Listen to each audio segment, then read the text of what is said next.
Welcome back. This is Transmission. Buck Angel is the world's most famous transgender male porn star. Yeah, think about that for a second. Here he is with Sammy Cameron. You're with Sammy Cameron, and this is Bent TV, and today I'm with Buck Angel. Yeah, you are. Thank you for coming and talking with Bent TV today. So I wanted you to tell us a little bit about your journey. When did you first figure out that your gender wasn't really the same as what it said on your birth certificate? I think I started feeling that way maybe in my early 20s, but I didn't really know how to sort of, I always felt like a boy, but my parents were really cool about stuff like that.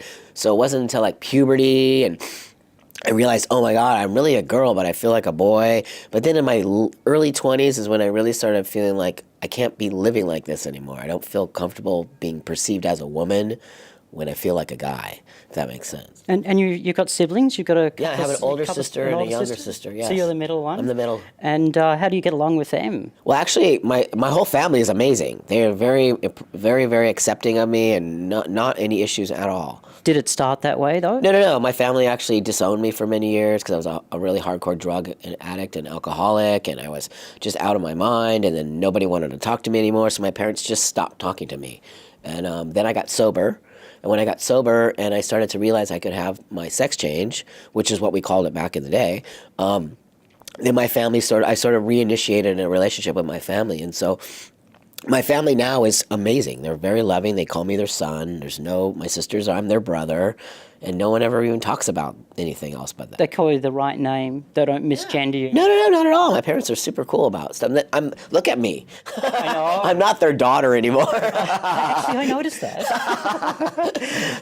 So tell me about what were the sorts of things that caused you to get into drugs? And was it related to your gender, do you think? Of course, 100%. I used to think I was, not to say that I'm not an alcoholic, but really I didn't really understand. I thought my alcoholism came from it was genetic, and I was an alcoholic because my dad is an alcoholic and my grandfather. But I realized no. My alcoholism totally came from my gender stuff, and that I wasn't comfortable in my body, and I just didn't want to feel or think or look or have anything to do with who I physically was. I couldn't stand it. So I would get drunk and stoned and do all kinds of drugs and black out all the time. Good way to black out from the real world. Yeah, from the real world. Way.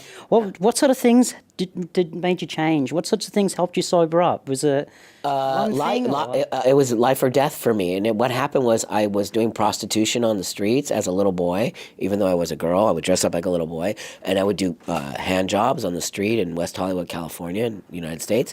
And then one day I did a trick with a guy who really I should have been raped and killed, but somehow I got out of the situation. And it sort of opened my eyes to what am I doing? And then I ended up literally on the streets and called somebody and they picked me up and I got sober. And through my sobriety, everything became clear for me. Like, I can't live like this anymore. I either have to change myself or I have to kill myself. Those were my options. So it kind of got to it was really simple in the end. In a sense, it was simple. It was like either die or make a change. Make a change. And I was lucky enough to be able to find doctors. And when I did it, there were no doctors who did it. Both of my top surgery doctor and my hormone doctor had never worked with trans men before. Wow. Tell me about haters.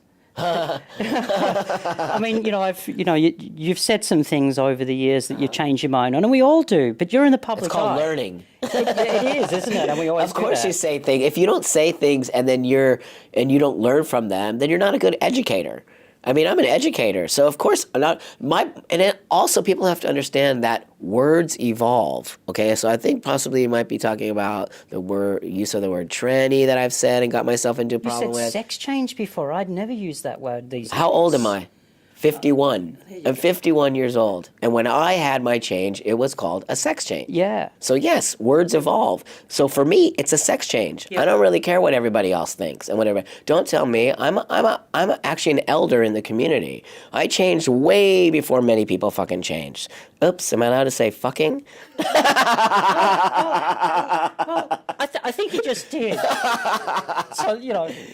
So here's the deal. That's what so people how do you- try to check me. So lots of people support you now. You feel like you've got a lot of supporters. You've got lots of Facebook likes. I have tons you've got of awesome supporters. movies that you've done. I have You know, haters. you're like a pop star when you come here. Well, we whatever. just want to love to speak to The you. thing is this, I'm a man who speaks my mind. And here's the deal. I've earned that privilege to speak my mind. Here's the other deal, is I completely respect people's understanding of the fact that they don't like certain words that I use, and I respect that 100%. But it's a two-way street. People have to respect where I come from and what I've done with my work. And I know that my work has paved way for a lot of people, but people seem to forget that.